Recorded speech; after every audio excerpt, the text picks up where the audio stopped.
আমরা এখন শিখব বাংলা বর্ণমালা। স্বরীয়, সরেয়া, হ্রস্ব ই, দীর্ঘ ই, হ্রস্ব উ, দীর্ঘ উ, ঋ, এ, ওই, ও, ও।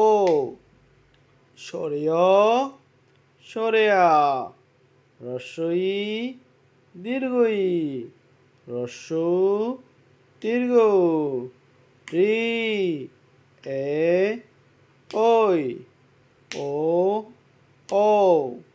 স্বরীয়, সরেয়া, হ্রস্ব ই, দীর্ঘ ই, হ্রস্ব উ, দীর্ঘ উ, ঋ, এ, ওই, ও, ও।